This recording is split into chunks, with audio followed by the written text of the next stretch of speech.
here we are back again. Happy New Year's to all of you guys, as well as the boys over here. I haven't had a chat with you guys in a while now, a couple weeks now. Welcome back to the Blue vs. Green show slash podcast slash misery channel, as it seems to be this season. Before we continue, make sure you guys like, rate, share, and subscribe. Hit that comment section. Hit us up with comments. Love to chat with you guys. So that we can, get to know each other and rant and rave about everything good and bad and ugly on the Jets and Giants side. Gentlemen, I am joined by Walt and Jose. It's been a while since we've done this. We ended up skipping week 16, unfortunately, but we were back with week 17. It didn't really seem to change too much. Our seasons were already over. But how have you guys been doing? How's your New Year's? Not too bad. Not too bad. It's been a good New Year, honestly. For myself and Walt, I moved our parents down here to Atlanta into a nice little house to get them out of the apartment that they've been in for a long time. Yep. Give them a little bit of extra slice of retirement, a little bit of sunshine. So we just got down here a couple of days ago. They're nice and settled. They just signed their lease. So life's been pretty good, but we've been busy for the holidays, which is why we haven't seen y'all for a bit. But no, it's awesome. Positive things. Yeah, that's part of the reason why we didn't have one last week, because the holidays, especially this year, has been very, very busy. So, it is what it is. In a good and way. I unfortunately was down with the stomach flu, so I couldn't even give you guys a solo show. Yeah. Interesting couple of weeks we've had over here in New York with the football. We saw a couple of some wins, some losses and stuff, but none of it mattered because we were already out of the postseason, and everything is more of a already look ahead to the next season. Why don't we go around and kind of talk a little bit about week 16, week 17? Give me your thoughts. Give me your good, bad, and ugly on what you guys think, what you guys can remember from the games. Again, considering how crazy it's been, I'm sure that the mind's a little bit foggy. But yeah, go ahead. Who wants to go first? I can kind of start here. I think I'll start maybe week 16 with our New York Jets. I think they played the earlier game, right? They played the Christmas game. The Christmas Eve game on the 24th, I believe. Yeah. And then we got the Christmas Day game. Right, the Jets versus the Commanders. I think this is all going to kind of blur together, like you said, because the last couple of weeks, I'm not going to call them entirely meaningless. Right. They're all but meaningless, right? Because they're going to continue into next year, whatever draft picks we get, and we're going to see what these teams have to offer in the end of the season. But like a lot of the good, I mean, the best thing we've seen over the last couple of weeks, I feel like, is to me at least, emergence of Breece Hall as a true superstar running back, like a true multi-tool, a la Christian McCaffrey, a la Saquon Barkley type running back who can, hit the running lanes and like just knock shit out of the park with big runs. And also the way he's been catching the last couple of weeks and featured in the offense as a wide receiver as well, or like out of the backfield and catching the ball, has been showing off that two-tool ability, like to really establish himself as somebody that, I've talked all season about how I think Garrett Wilson is the best player on this offense. Breece is trying to take away that title the last couple of weeks by doing some historic things, honestly, right? Because him having over, I think, 90 yards rushing, 90 yards passing as he did last week against the Commanders, if I'm not mistaken. He got 95, close to 100. Right? Kind of. I think it's, what was it? He's got 2 of those already in his career. And I think the record is 3 for an entire career. And I think it's like Walter Payton, like somebody who's an absolute legend, right? So he's establishing himself as an incredible offensive weapon, and he's getting those gritty yards that Robert Saleh was talking about, right? He's making those plays and breaking a couple of tackles to get those big runs. So that's been kind of a beautiful thing to see the last couple of weeks. The bad has been, for the first time all season, I kind of have to say, like semi-consistently the last couple of weeks, the defense has been kind of bad. And by the standard that they set, I think, right, they've still been okay.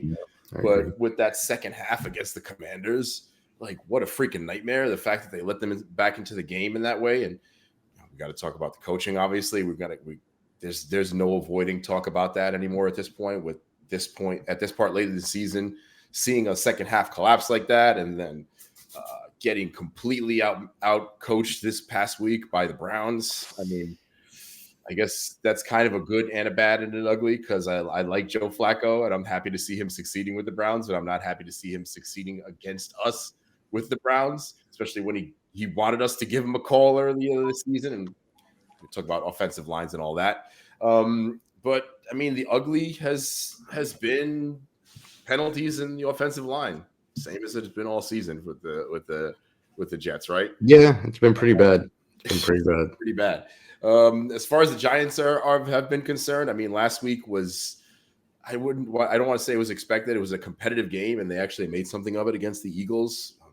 Eagles having their own troubles the last couple of weeks. I think the good has definitely been, y'all have gotten, I mean, the defense has been fantastic all season. They continue to be good the last couple of weeks, right? They've been keeping y'all in games in spite of what the score says, turnovers and all of that. And I mean, the wide receivers have emerged, I think, a little bit in the last couple of weeks and started to not give y'all a true number one, but a lot of really, really great number twos until somebody can really establish themselves there, I think. I think Slayton is obviously trying to establish himself as a number one, but not quite there yet. Some spectacular catches, though, right? And then for me, this is going to be controversial, but I got to say that the bad has been, I think we're going to have to start calling out the coaching staff on what they're doing in the clutch, because that has not been solid the last couple of weeks at all. Definitely something to talk about then. Because I know that that's, like I said, a hot take maybe, but I think we're going to have to talk about that with the Giants. And the ugly, again, the offensive line. Enough said. So I put my 2-week rant in there. Like, what about you? What about y'all? Let me take this one on real quick. I'll keep it sweet and short. The good is I think that the Giants are kind of showing a little bit of the old bones that we had in last year's season, the previous season. Things finally kind of getting put together. Unfortunately, a little too late. We had 2 really good competitive games. And it would have been nice to have pulled one or both of them, both winnable games, but we didn't. The bad for me is really with the Jets, because with the Jets, to be honest, it's been pretty bad all season, but I don't know. I feel like, that win against the Commanders is going to end up hurting you guys. It's meaningless. I know that we don't talk about tanking, but one team is tanking the right way, one team is tanking the wrong way. Get a little bit into that a little bit later. And I think the ugly is still going to be both of the O-lines. I agree with you. The O-lines have been really, really bad. I think, especially with the Jets, the penalties have been insane. I can't believe that this is now the end of the season and the penalties are as bad as the first week. So that's really, really bad. There doesn't seem to be improvement. So even if you are starting from the bottom of the trash heap, you should at least see some sort of improvement in some area at by the end of the season in certain regards. Like I said, it feels like the Giants are putting it together, and now it's just a little too late. With the Jets, it still seems relatively the same as it did in the first week. So you still have your QB issues. We'll get into that as well, but with the penalties, killing yourself, the same stoic look on the sidelines, you guys, I think that the biggest issue really with the Jets is the coaching staff. Some of these games, I don't understand how there is zero emotion on the sideline from the coaching. It's just, I don't get it. Like, I'm just flabbergasted. So, and Walt, what about you? Your little rant before we get into the actual discussion? Yeah, I have a take on penalties, especially when it comes to Jets, but we can discuss that a little bit later. The good for me, I mean, I guess you can say the competitiveness of the Giants continuing to kind of battle through these games, even though, like we've all said already, these are meaningless games. The Jets as well. I think the Jet defense, it's come to the point where they're just so freaking tired from the entire season that you're starting to see them break down. And I think you got to give the Jets defense a pass, because they've been playing their asses off the entire season. So, it's kind of understandable seeing towards the end meaningless games. They're not playing with that same intensity that they had maybe at the beginning of the year. But they're still fighting. And, in terms of the bad is still going to continue, especially for the Jets. There's no way that the Commanders should have been in that game. None whatsoever. And true. Then the Browns is what it is. It's funny because the Browns are the antithesis of what the Jets are, right? The Jets are a battered team, a team that, lost their quarterback early on. But guess what? So were the Browns. But you can see the different directions that both those organizations took to get to where they are now. And the ugly, let's say it, offensive line. Offensive line is, I believe, especially in that for the Jets in that Browns game, they were down to 5 healthy linemen on their entire roster. Mm-hmm. And there is no way that you can win when you're talking about that. What is it? The 15th different combination on the offensive line that they've gone through already. Right. You can't win games that way. Offensive lines need continuity. They need consistency. That's not something that the Jets have. So, and likewise for the Giants, but the Giants are getting healthy, and you're seeing their O-line play a little bit better. So, it is what it is with these two teams. We're definitely into tankathon. We're definitely into 2024. That's where we are with the two New York teams right now.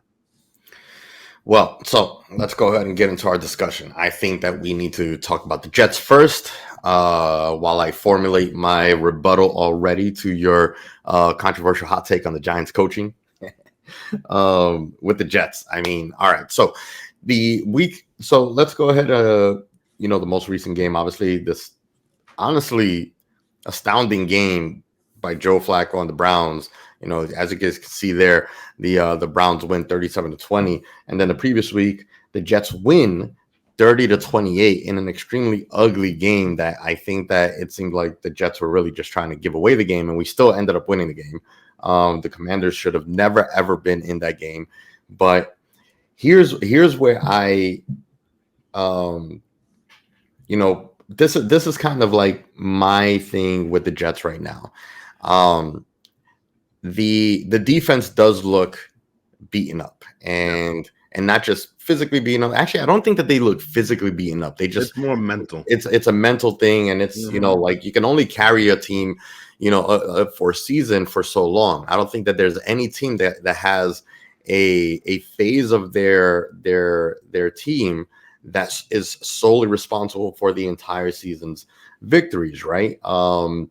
Usually it's you can say that the Patriots defense carried them 60-70% of the way of the season of their wins, but at least the offense, special teams, or the coaching, or whatever it is, made up the extra 30%. And with the Jets this season, I honestly think that it really was solely the defense that has kept them in play the entire season.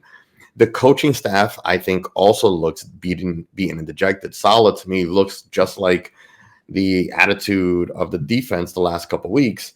And the press conferences and everything. I say it all the time that, on the sidelines when the shit's hitting the fan and everything is going wrong for the Jets, mid-game, it looks like Saleh is wondering how he's going to respond to the questions at the end of the game. Like, he's not even really engaged in the game, and it just feels like that's where they are right now. So defense and coaching, to me, looks like they're over it.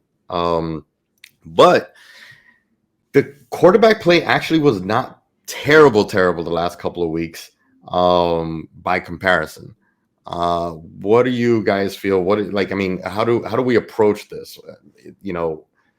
What do you guys want to take away from, if anything, what do you want to take away from the last two games as a positive, aside from Breece Hall? Actually, I do want to get to Breece Hall as well too, because Breece Hall has started to look more like that historic running back that I've been waiting to see all season. So, but aside from Breece Hall, what can you guys take away from the Jets? Well, if you look at Breece Hall, just a quick thing, just to show how he's kind of quietly become, the Brees Hall that we all know and love. I believe the last stat that I checked before this week's games, he was 6th in total scrimmage yards in the entire league. So he's closing in on 1,000 yards. He's had I think 600 yards in terms of receiving and stuff like that. So quietly, Brees Hall has gotten there. In terms of the coaching, I don't want to come across as a Saleh truther, because I'm really not. I do like Saleh. I do like Saleh as a coach in terms of his ability to motivate and keep these guys still fighting. But his demeanor, especially in the last couple of weeks, especially when you talk about his press conferences, hasn't been great.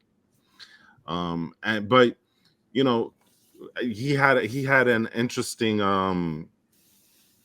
kind of a back and forth with Rich Samini in the last game, where Rich Samini from the Daily News asked him, well, are you angry? Do you show it? Are you going to show it? And Saleh was like, well, what do you want me to do? Throw the podium down? Right. I do remember that. Yeah. So, there's something to be said that's not Saleh's demeanor. There are some guys that are fiery and they'll go crazy and stuff like that, but that's not Saleh. So for him to do anything otherwise would kind of be disingenuous. I mean, you're not going to see Belichick do that. Why are we not faulting? But you will see Belichick get mad on the sidelines enough where the players can see it. Yeah, I know, but that's not Saleh's style. You know what I'm saying? So yeah. you got to let him do what he does. We don't know how he talks to them in the locker room. He's more of a positive motivator on the side. Right, exactly. He does the opposite of Belichick. And you can argue which is better or not. But exactly. In the locker room, for all we know, he's probably ripping these guys. I mean, you've seen him bench people left and right this year.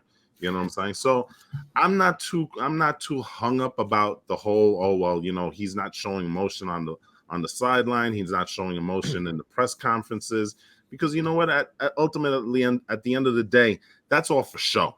You know what I'm saying? It's what he does. It's what he does in the locker room and his interactions with the players. That's the thing that matters most. And if you hear all the players, they still respect the hell out of him. You know what I'm saying? So I'm not gonna get too hung up on that, but I will agree, his looks in the press conferences are not good. From a fan perspective, that's not what you want to see from him. So I will give you that. He looks, when he's in those conference calls and those press conferences, especially after a loss, he does look beaten down. He does look frustrated. He does look like he doesn't have any answers. So as a fan, you look at that and you're like, that's not what I want from my coach. But we don't know what his interactions are with the players. Okay. Right. Well, here's the thing though. Okay. And I want to get Jose's thoughts on this. And just to push back a little bit, it's not so much like, obviously, I think we want to see an angry Saleh just because we as fans are angry. But I'm not saying that is what I want to see. I want to see something, anything, because we don't see anything. We don't see, we don't see him like. Huh? I can't agree with that, because you know what? There was that very, very specific play, like about 2 or 3 games ago, where he lost his shit at the end of the game. Okay. Like he was livid, and it bled in to the press conference. Right. Okay. To say that he doesn't show any emotion, I got to push back on that. I understand. And again, I'm not talking about at the end of the game. I'm talking about throughout the game, because it's one thing to like not show emotion or show all the emotion or throw the podium. I'm talking about mid-game when it can affect players. Right. So like, even if mid-game, if like we see mid-game, and I'm talking about, let's say percentages, 80% of the time, him just with completely expressionless, then so are the players seeing that as well. And if we're talking about mid-game, like whether it's, there are plenty of coaches that are expressionless. Yeah, I was going to say, can I jump in here a little bit? I think we're nitpicking here a little bit. I mean, when does Andy Reid show emotion? Except for like a couple weeks ago when people exclaimed like, when they were talking about that penalty at the end of the game where Kadarius Toney was lined up off sides, he actually said something, but they were commenting on the fact that Andy Reid never says shit. Okay. You know what I mean? And Mike Tomlin. So forget about the word emotion. Hold on. Forget about the word emotion.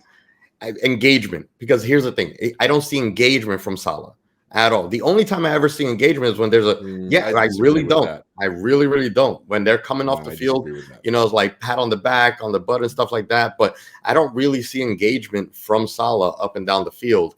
When there's good plays, bad plays, mistakes here and there, I don't see that engagement with the players. I see it from Andy Reid. It doesn't have to be with emotion. Dude's literally running down the sideline. I think your Giants. No, not at all. Look, it's not me.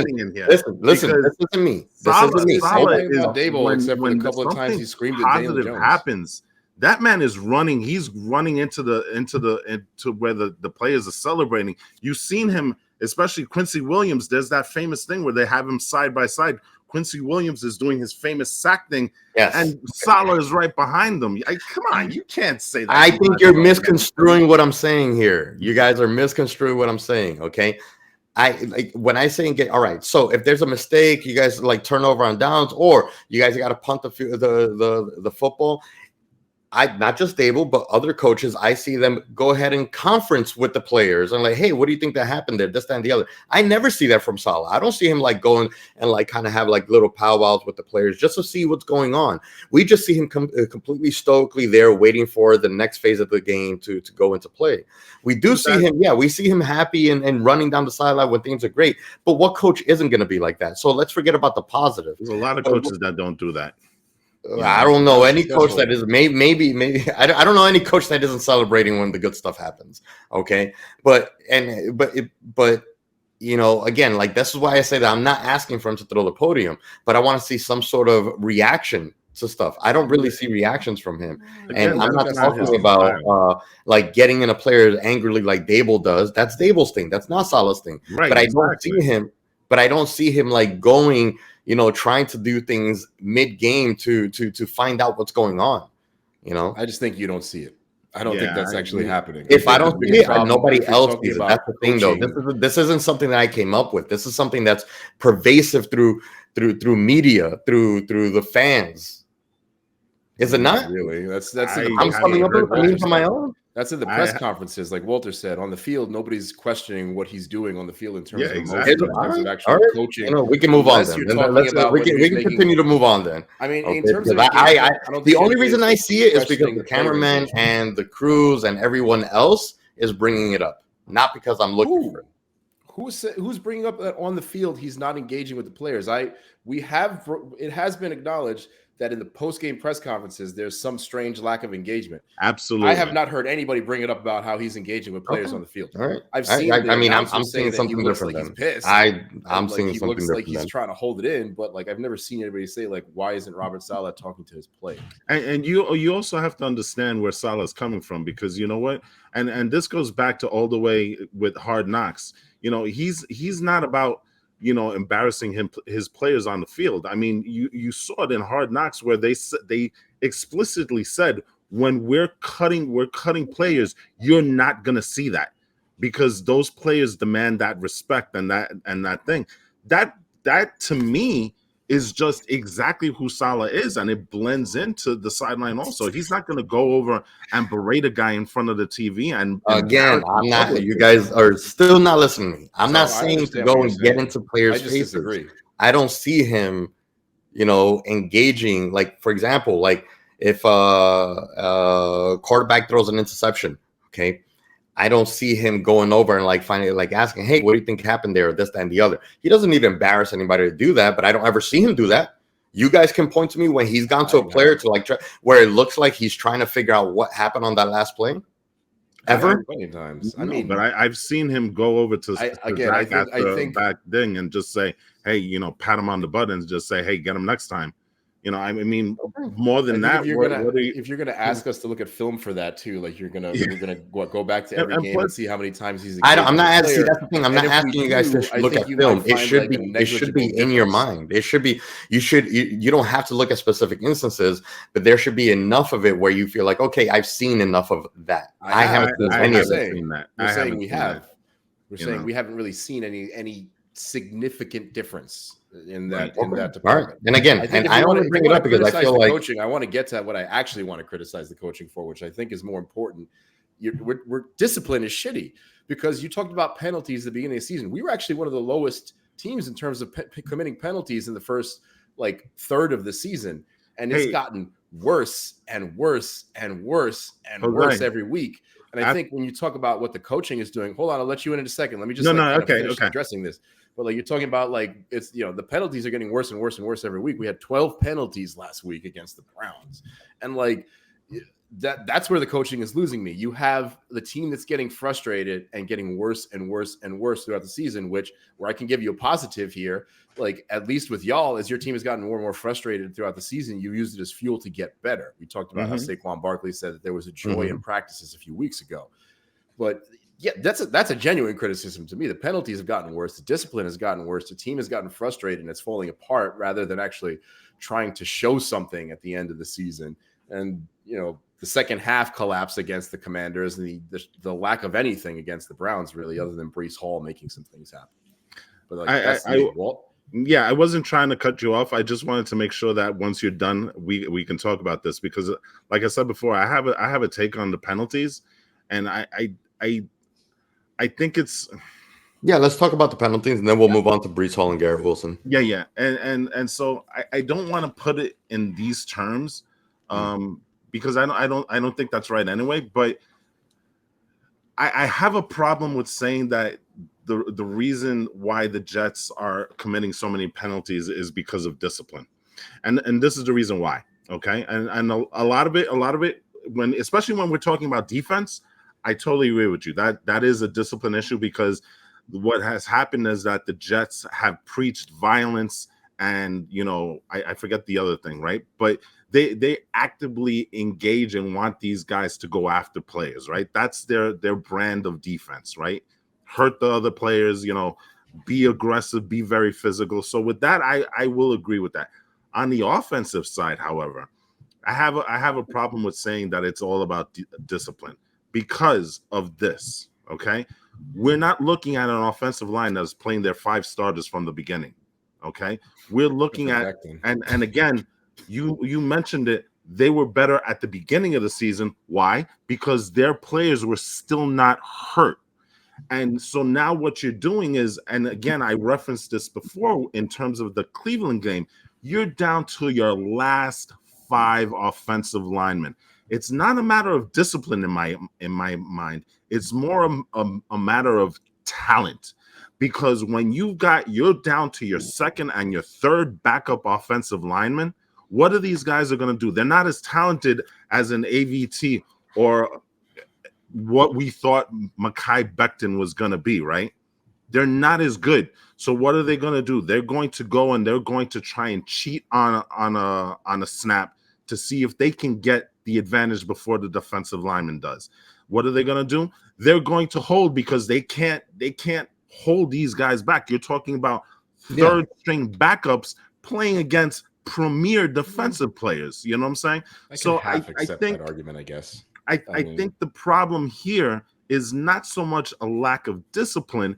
It's more so the lack of talent that the Jets have on that offensive line, which then translates into more penalties. And you see it, especially as we've gone down throughout the season. The later in the season, the more penalties we're getting. Why? Because the talent that we have up front to protect these guys and to try and open up these holes, those guys aren't good. I mean, well, tell me what I just ask this and kind of throw it to you, Gabe. This is literally just a question that if you can't kind of say and meet it, it's not a discipline problem. If the defensive side of the ball is not a talent issue and you're seeing personal foul penalties, penalties that are just, like I said, I agree with that. Stupid. You know what I mean? It's still a coaching problem, even if on the offensive side, it is partially a talent problem. That's why I say I'll give it half to you on the offensive side. But okay, I mean, Alan Lazard is not talented, but he was committing all kinds of offensive penalties. Mekhi Becton is not a great talented offensive lineman, but he is our starting offensive lineman, and I think he leads the league in penalties. So let That's me a talent rebut issue, that. maybe also partially, but let me also rebut that also. Let me also rebut that a little bit also, because what is the thing that we've talked about, a whole bunch of times about with regards to the Jets, and that's the lack of talent at quarterback, right? Right. So if you have a quarterback that's holding the ball, Zach Wilson, right? These guys can only hold back the defensive line for so long. True. Yeah. And at some point, they are going to have to hold. That's just the way it is. So if you've got Zach Wilson holding the ball for 4 or 5 seconds, what do you think is going to happen? You know what I'm saying? Yeah, that's true. So I think it all is interconnected. That's my thought on this. It's all interconnected. I think it is. Before we move on, just going to give quick stats a little bit. I want to check on that. You guys were much better early in the season, but only in the first 3 games of the season. So in the first let's see over here. In the first 3 games, you had a total of 10 penalties, so 2, 5, and 3. But then after that, you guys were, 7 against Kansas. I'm gonna just run down the numbers: 7, 9, 9, 9, 8, 8, 5, 6, 11, 8, 7, 14 against the Commanders. 14 against the Commanders. I did not realize that. Look at who were playing at that point. You know what I'm saying? Yeah, no, of course. But you guys started your downfall. Right. You went for and that was before before the injuries really kicked in. Yeah, you're right. It is interconnected, because I think one of the reasons before the injuries really set in, you have other reasons for it. But this is why I think it's both arguments. I think it's lack of talent as well as discipline, because when you have a lack of talent, the coach has to teach the discipline. Right. The coach has to be, for example, like Zach Wilson, not harping on Zach Wilson, but Salah's got to be like, all right, Zach Wilson, we got brand new linemen. They're gonna give us a ton of penalties. The longer you hold the ball, get rid of the ball faster.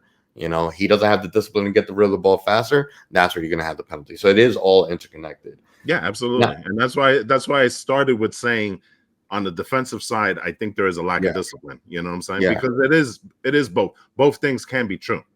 I think you got a little bit more of a safety net argument for the offense. That's it. Yeah. But we've spoken enough about the quarterback play this season. We've spoken enough about quarterback play, I think, for more than a season. But you got Breece Hall and Garrett Wilson. Now, here's my take on Breece Hall and Garrett Wilson. I think Garrett Wilson's freaking phenomenal. I think he's awesome. I think he is not as good as he's been propped up to be. Personally, he has dropped a ton of balls, especially late in the season, where I think, okay, if you're going to be a receiver of that caliber, of the caliber of conversation that you're involved in, some of these drop balls really are kind of inexcusable, really. It's a lack of concentration. Lack of concentration, whatever it is. He's still dropping the ball. Some of these balls that really would have won you some of these games late in the season would have kept you in the playoff running, honestly. And I think that Breece Hall is being able to kind of like catch up to Garrett Wilson, but it's also because Garrett Wilson, I think, is coming down a little bit. Of course, if we had Aaron Rodgers in there, we don't know, how amazing Garrett Wilson would have been, but I think that he's allowing Breece Hall to catch up, because he's not playing to the level that he should be playing. I think. What do you guys feel about that? I think it's also, you got to look at who's throwing the ball to him. You know what I'm saying? Again, that's why I say that, all things considered, if it was Aaron Rodgers, we don't know where he'd be. But some of these balls, even though it might be Boyle, Simeon, or Wilson, he's dropping some balls where we're excusing it early on, but now it's like, all right, man, come on. Some of these balls you could have caught. Yeah, but that really on though. Well, you said that was recent. That was like middle of Jose. That was like kind of like in the middle of the season, right? He had like a 2 or 3 game stretch where he wasn't playing that well. Yeah, I mean, he was also injured too. Remember, he had an elbow injury. Like that's true. Also, nagging him for 3 or 4 games. But I think I'm looking at the last 2 games. I still kind of say that Garrett Wilson, Breece Hall. Garrett Wilson is probably still the number 1 talent in my eyes, and the reason is this: he's not a hands receiver, if that makes any sense. He's a route running receiver. He's the guy that can absolutely bust a defender's ass and get super wide open. The problem is he doesn't have a quarterback that can get it to him when he's wide open. And there's a lot of situations we talked about earlier in the season, midway through the season, even lately, where he's been wide fucking open and they don't get the ball to him, or they don't get the ball to him in the right place. And that's resulted in some mistakes, obviously. But like, I think the other thing is, like, at this point in the season, he's already pressing. He's just like, ain't shit else to do. Let me just try to make like a couple of fun catches and like, or like, I mean, sorry, the opposite. He's kind of pressing to try to like make something happen, even though the season is kind of meaningless, excuse me, at this point. And I think that's led to a couple of those, you know, great wide receivers drop the ball all the time. Tyreek Hill just had a couple of busted, you know, catches this last week, and they got their asses kicked by the Ravens. I'm not saying you're wrong. Breece Hall might be the better player in the end, but I think like Breece was earlier in the season doing the opposite. He was forcing it. He was trying to push it. He was trying to make too many things happen, and now he's just out there having fun, right? Like Saquon's comment about joy. I think Breece is playing joyously, and just, you know, and they've also been trying to get the ball to him a lot more, especially as a wide receiver over the last few weeks. They've been trying to open that up and get the ball to him and get him more touches. Yeah, I feel like they have been playing him a little bit closer to like the Saquon Barkley type plays. Right. Yeah, so that's my play calling. The play calling has been a little bit better in recent weeks, and you're seeing it in the scoreboard, because they are actually scoring. Believe it or not, you know what I'm saying? I mean, that's 20 points on the board in this game, even though it was a game where we were, what was it? You guys were down 37. Simeon was throwing, and Simeon was throwing 5.4 yards per throw. So I mean, did he hit 60%? I don't know if he did or not. I think he did this week. I think he had he did not. 55% from the air. Before we move on, though, to the Giants, I have to single out one player, and that's number 11, Jermaine Johnson. Thank you. Jermaine Johnson right now, he is on the cusp of superstardom. You know, he really, really is. The play that he's had in the last couple of weeks, I mean, I think in this last game, he tipped the ball from Flacco and returned it for a touchdown. I mean, the man also. Yeah, the man has been super incredible. I think you're gonna start talking about him with the likes of like Micah Parsons and stuff like that pretty soon, because that's where his trajectory is right now. Well, I hope so. He's been playing at that level with the limited amount of snaps that he had. He's creating more pressure than some of those superstar edge rushers, and getting to the quarterback more often. Like with the amount of snaps that he's gotten, it's increased a lot in the last couple of weeks, but. Yeah, his ability to make plays has been incredible, and it seems like he's getting even better. So I know, and that's a scary thing worth mentioning. He's been fantastic. Let's move on to the other team. Let's go to the team that's actually tanking the right way. I only say that because we're scoring, everything seems to be clicking, but we're losing just by a handful of points. Both of these games were very winnable. It kind of sucks because it does feel like the Giants were trying to still make the playoffs. We were still, you know, a bit alive. Had we won that Eagles game, which again I think was very, very winnable, especially how the rest of the league played out that weekend, and you know, even losing against the Rams, but it's, again, especially how the everything played out this weekend, we would have still been alive for the playoffs. And not that would have meant much, but I gotta say, I'm happy that certain things are clicking, and I hope that we're at least ending the season with some good notes to start out the next season with, right? Like I think last season we ended the season like pretty bad, and then we got into the playoffs. And then we won against Minnesota, but then we receded back to a really ugly game against Hurts and the Eagles. And if I remember correctly, it was kind of similar situation to this year. We, you know, played the Eagles at the end of the season a couple times at the end of the season, got completely embarrassed, and then we got embarrassed by them as well in the postseason. And it just felt like we didn't go into this season with a good taste in our mouths, right? This season, even though we're losing, I feel like I'm taking away some positive considering the situation that we're in with our O-line, with the injuries, the issues with Daniel Jones and all that stuff. I think we did get brought back down to earth, obviously this season, but now I feel like we're on good footing, and we're seeing a little bit better play from some of our pieces that we gathered this season. Being able to see Waller, make some plays is really nice. So I know it's about time, but he was also out with injuries and stuff. Hyatt is one where I don't know what's happening with him. Yeah, he's a problem. Yeah, so. I think the issue with Hyatt is probably that he's just not getting open, it seems like, because he's getting some snaps and stuff, and the ball's just not getting to him because I think that he's just not getting open. Yeah, I don't know what's going on with Hyatt, but yeah, this is where I'm at with the Giants. I'm relatively happy with all things considered, because I do feel like every phase of this team is still fighting, still playing, still happy, and I still am very confident in the coaching. Take it away. Well, I had started our season asking, and I asked it a couple of times before. Is this the Giant team of the first half of last year, or is this the Giant team that trended more the second half? And I think we've gotten the answer. It's more the second half team, a team that will fight and really, really, play hard and stuff, but still struggle against the top tier teams. This is a team that is probably a borderline playoff team that needs a lot of help. And I still believe that the Giants, however, like I said, they're scrappy. They fight until the end.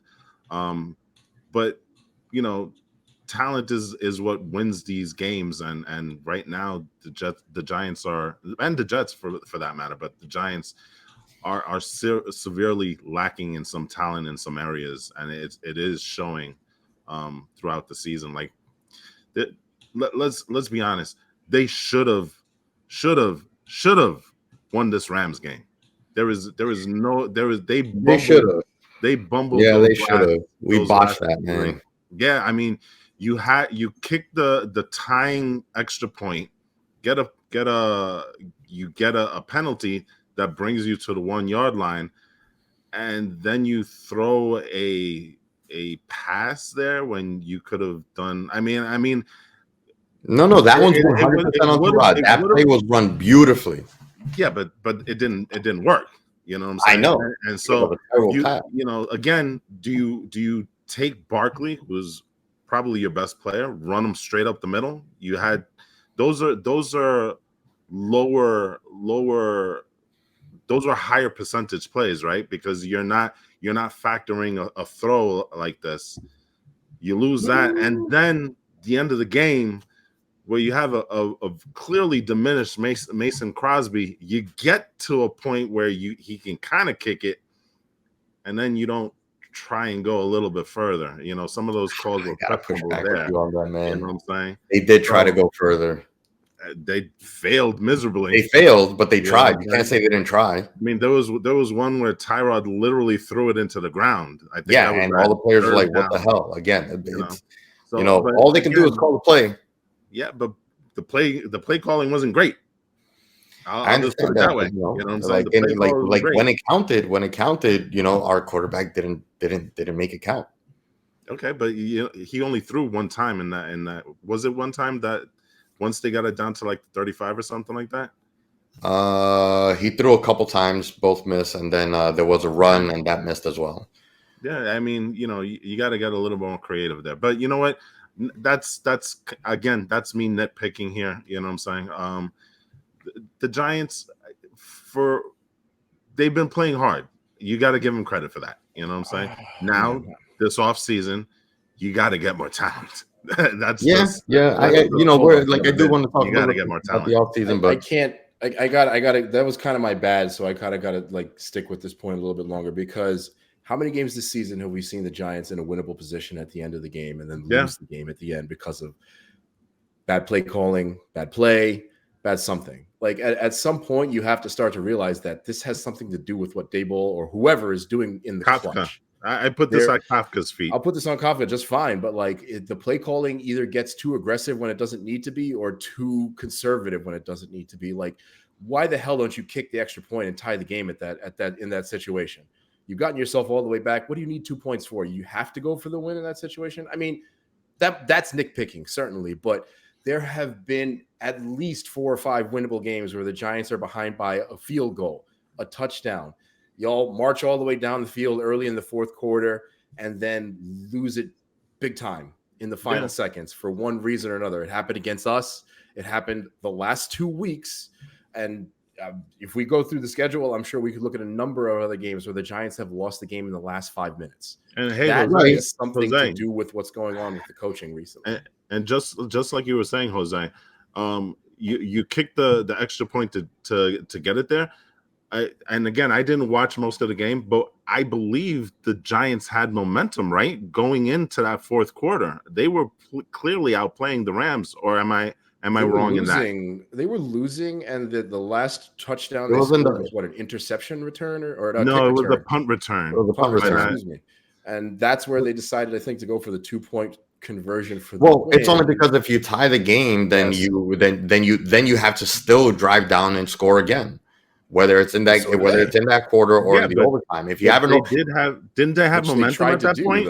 Yeah, they did have momentum. That's what I'm saying. That's why. So why not go for it on 2 at the goal line when you you're gifted a shot into the end zone to win the game. Whereas if you kick the field goal, you still have to go down once again to win the game. So regardless, you have to go down anyway. Even whether you make the 2 points or not, you would have to go down anyway. You miss it, you still got to go down the line. You make it, you still got to go down the field. It's a go ahead, which I kind of sort of understand why they went to go ahead, but you could have just hit the 1-pointer, gotten the tie. No. This is crazy to me because if you look at the play, like Barkley was completely open. The play call was perfect. Okay, the play call, like Tyrod didn't even have to throw the ball for a 2-point conversion, maybe, but the decision to go for a 2-point conversion was asinine. Yeah, when you're gifted a penalty that brings you right to the goal line, every single team will go for it. Yeah, but you only moved 1 yard. Because they were kicking from the 2, so you got an extra yard. So if it's an advantage, every single team you're giving up. Every single team does the game. That's crazy to me. I've seen coaches get torn apart earlier this season for these same decisions. God, that's we're gonna use the Giants play calling. So to your logic, okay, they have momentum. So you kick the field goal instead of using that momentum to get your 2 points. You'll give up the momentum to then have to go down the field again. But how do you give up momentum by kicking an extra point? You're still tied. You still tied the game. And let's say that you give up a chance to use that momentum to get the 2 points, especially if they brought you right to the goal line. And again, I think that this is a huge nitpick because, like, if Tyrod throws just a pitch, all he had to do was pitch the ball. Saquon takes it all the way in. He didn't even have to pitch the ball. He could have ran it himself, and it still would have won the game. The play call was fine. Like I said, the play that they called was fine. The decision to go for the 2-point conversion was not the right decision. And so if the play call was fine, then why would the decision be bad? Because they're 2 separate things. You can say that, okay, again, hindsight would be fine if they made the 2-point conversion. Obviously, we can agree on that. But that's a completely different conversation from the decision to go for it. Absolutely not. Those are 2 different conversations.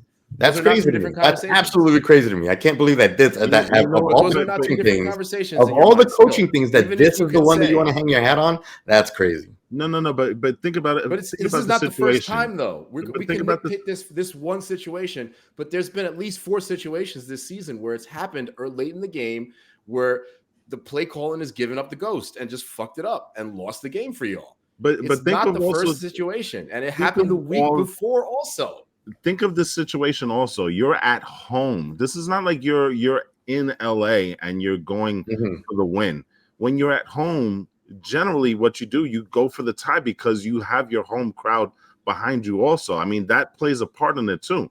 You know, I could totally understand if you're in LA, right, and you've got the ball down there, you go for the 2, right? And it's all about perspective, right? But you're home. You've got the crowd behind you.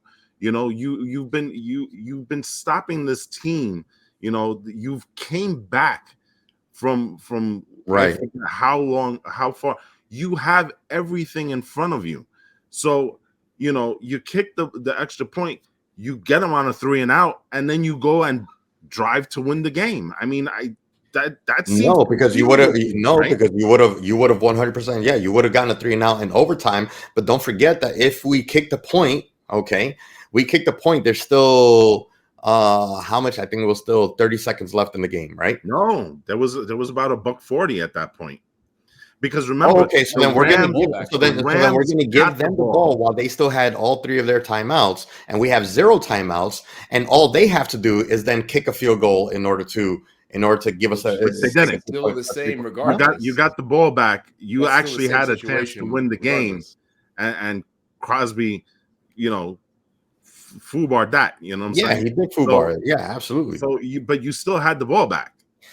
That's I don't know. I think this is of all the decisions of the game. 3 minutes and 27 seconds left when they got the ball back. Okay, I think that of all the miscues this season, that I think this is probably, and I'll say this straight up, no disrespect, but this is the dumbest one to hang your hat on as far as an example of. Absolutely, I don't think that this was a bad play. That's your opinion. I don't think that this was a bad call. Giants rose-colored glasses on when it comes to Davis. No, absolutely not. I don't think that this was the right decision, and he made the wrong one here with 3:27 left. This is not the wrong one. If all they didn't do was not execute the play, go for the tie. You don't lose it right there and say, you know what? Because your logic you keep using is they're going to have to march back down the field and score those points. They have to do that anyway. No, they don't. If they get the 2-point conversion, they don't have to do that.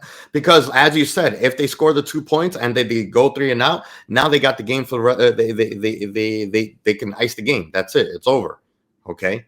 That's why it's not a bad decision, because now in one decision, if you kick the extra point, you have to come back down in order to win the game. You get the 2 points, you don't have to do that to win the game. Okay, whether you miss the field goal or miss the 2 points, you would still have to come back down. Except that when you make the 2 points, it's the only scenario where you don't have to come back down when you have 0 timeouts left. Okay, that's the only scenario. And the second thing is that the play was perfectly called and it was just poorly executed. Now, if we want to go back to they're playing super conservative, this is one of the reasons why they sometimes play conservative. Because in these situations, when you think, okay, he can make these easy plays, well, he just proved that he can't make the easy plays. So then all of a sudden it's going to be conservative play call. You can't have you can't have it both ways. You can't say that, the coaching should be aggressive in this situation and not aggressive in that situation. In what situation are they supposed to be aggressive? In the last 2 minutes of the game, where was it not good enough aggression, and where was it too much aggression? You know what this feels like? Right there. It was too aggressive. This feels like the end of the Super Bowl. The end of the Super Bowl with Russell Wilson throwing the ball instead of just running it straight up the middle. That's what this feels like. That's what this feels like. It really, really does. You know what I'm saying? That's what that feels like. And you know what? At the time, everybody criticized Russell Wilson for that. When you're literally on the 1 yard line and you've got Marshawn Lynch right there, which can bowl over everybody. You have Saquon Barkley there, who is supposedly your all-world running back, and you don't give him the ball. It's kind of the same situation. Now, I'm not going to die on this hill for this one. I'm really not. We're just pointing this out. I'm not going to die over it because you know what? The coaches make these type of mistakes all the time. So, I don't think it's a mistake. That's the problem, though. It's crazy to think it's a mistake. It's Tyrod Taylor's mistake. He threw the ball in a way that he shouldn't have thrown it, period. Okay. How is it Dable's mistake? How is it Mike Kafka's mistake in this play if Tyrod Taylor, instead of just pitching it to him, he throws a terrible, terrible pass that's 3 feet in front of him where Barkley had no potential to get to not be in the end zone? Right. There was zero shot that they wouldn't have made it in if he just hands him the ball. All right. Well, I guess we'll say hindsight is 20/20 on this one. You know what I'm saying? That whatever. Like I said, I'm not dying on this hill for this one. I'm really not. I'm already dead on this hill because we're not going to win this one. But I disagree wholeheartedly. I think the coaching was piss poor at the end of the game, and I leave it at that for myself and my own opinion, and allow you to have yours. Yeah, and like I said, I'm not dying on this, but it is kind of, it is kind of a pattern that we've seen throughout the season, with the team. So that's more where I'm coming from with this, because I've seen it a couple of times in some other games where, some of the decisions you can say based on how you want to look at things that can be a little questionable. Like that's all relying on an injured. But again, that's why I said on everything that we've seen this season that this is the one that we want to use. Well, that's what I'm saying. I'm not dying on this one. I'm not dying on this one. This is just another example. Putting in your injured kicker and asking him to win the game. It's the same dumbass move. It's just the latest example. It's just the latest example. I'm gonna stop. All relied on Morstead to make a 54-yard field goal. Boy hasn't made one over 50 all season. That's all I'm saying. You know and at least take a shot there instead. And like I said, take a shot in the wrong situation. But I'm done. It's interesting because I did see the miss for Mason Crosby, and the thing that stood out, he was about what they said, less than 50% from 50 yards. So career or whatever for his career. Yeah. Yeah, well, we lost all our kickers too. So yeah, I know. Like I said, injuries have to play a lot. But that's on the coaching also. Yeah, no. Well, injuries has to play a lot. You said that. When it comes to the fate of both of our teams. You know what I'm saying? Because quite honestly, injuries have been a plague in the NFL and the NFL just period. You know what I'm saying? No, like NFL sounds right. I like NFL. That is true. I mean, there was that graphic with the AFC East, right? The quarterbacks, only 5 teams still have their week 1 starters as of this week. You know what I'm saying? So, I mean, injuries have played a huge part in the fates of both New York teams. They just haven't destroyed teams like the Browns as much as they've destroyed us, I guess. Yeah, well, you know what? To have 4 different quarterbacks if you're the Browns. The Browns, we didn't touch about this, but I'll say real quick: the Browns, their organization actually dealt with their injuries far better than the Jets did. Far better.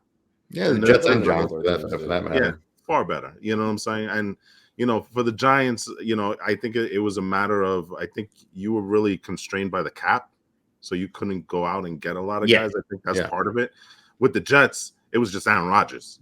You know what I'm saying? Aaron Rodgers really, really hamstrung us salary cap in terms of the quarterback, because like I said, you bring in Aaron Rodgers, the first thing he says is, I want Boyle as my backup quarterback. And then you have the Jets saying, well, we need to keep Zach as our backup quarterback. Guess what? You got no backup quarterbacks. So there it is. You know what I'm saying? So that's what it is. I think we're done. Yeah, no, I mean, obviously, we still got to look at. We got one more week still to look ahead. Do we really? Huh? Do we really? Yeah. Oh my gosh, we do. We've got one more week of this madness. What happened to 16 games? Oh my gosh. Okay, whatever. I think we have to play one more. Well, hey, listen. The Giants, in terms, let's talk Tankathon real quick. The Giants can get all the way up to 3, right? Next week. I believe the lowest they can go, if I have to check this, is 8. The Jets, conversely, can get only as high as 5, but the worst that they can do is 12. And they're going to do 12 because they're probably going to beat the Patriots in the one season that they probably shouldn't beat the Patriots. But you know what? If they don't beat the Patriots, what happens? The Patriots then get a higher pick, and then it's Tom Brady all over again. And it's the Jets' fault again. That's what I'm saying. I think like watch the Jets actually come out and like beat the Patriots.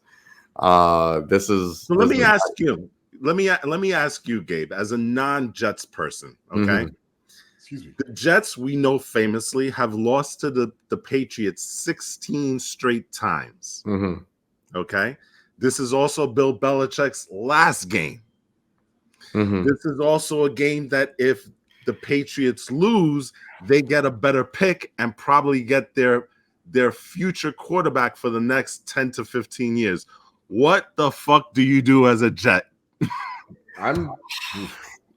You know what? I think that is this not the most impossible, but yet the most Jet thing to have as a last game? So the most season, right? Belichick thing that could happen is that he allows himself to lose, to lose on purpose, and then leave New England with one last present for the Jets, which is a win when they need it the least.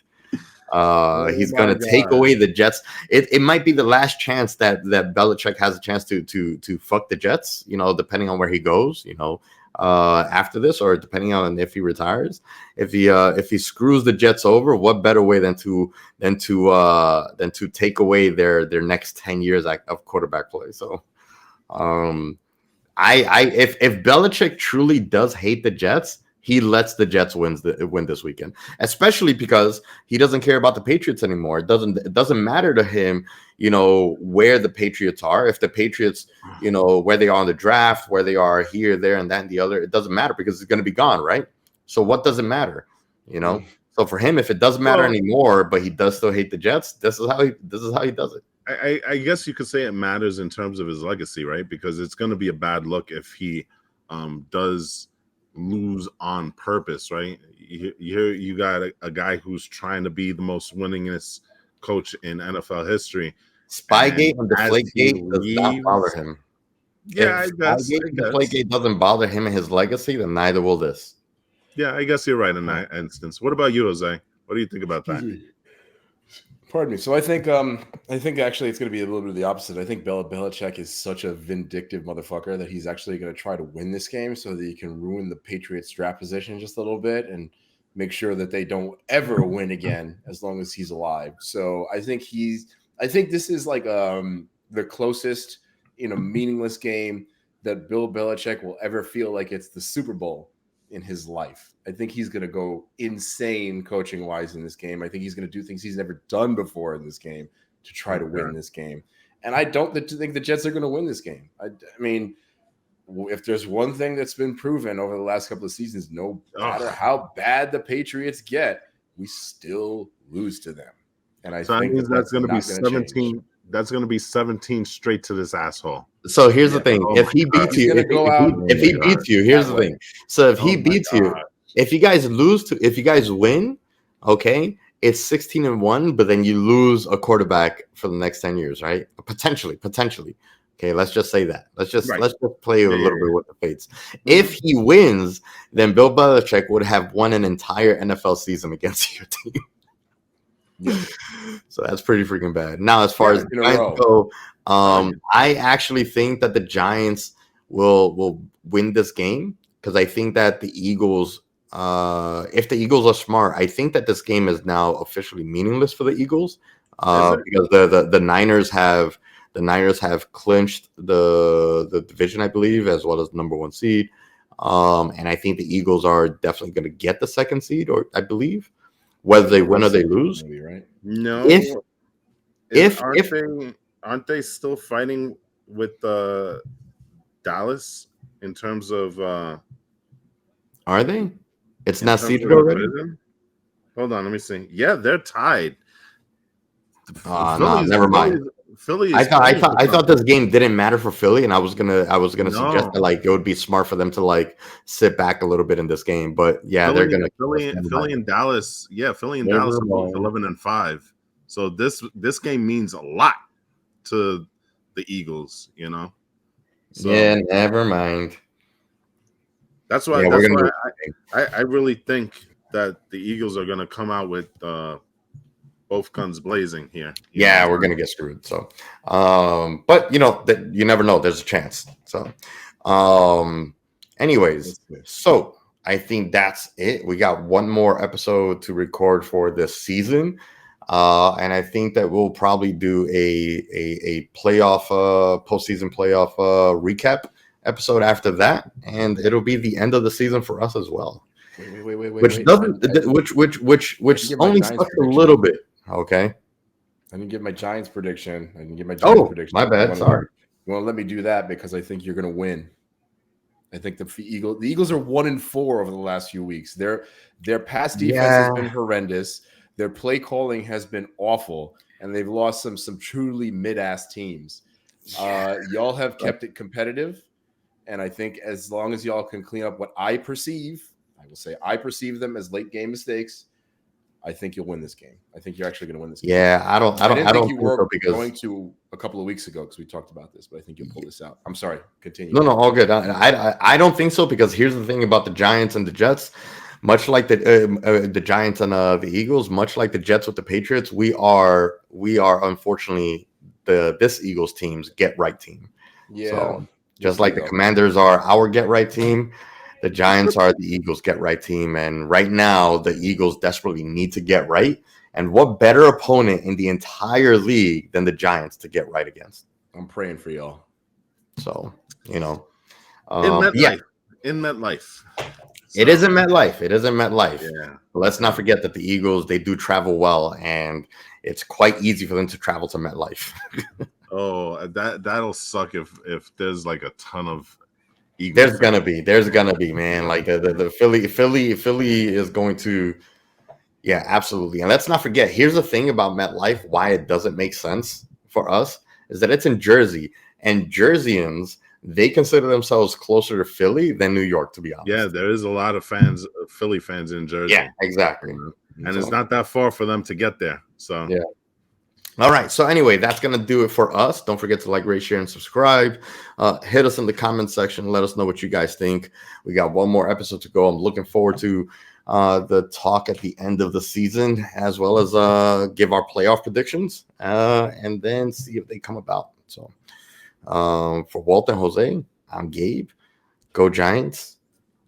And go Jets. Peace out. Word.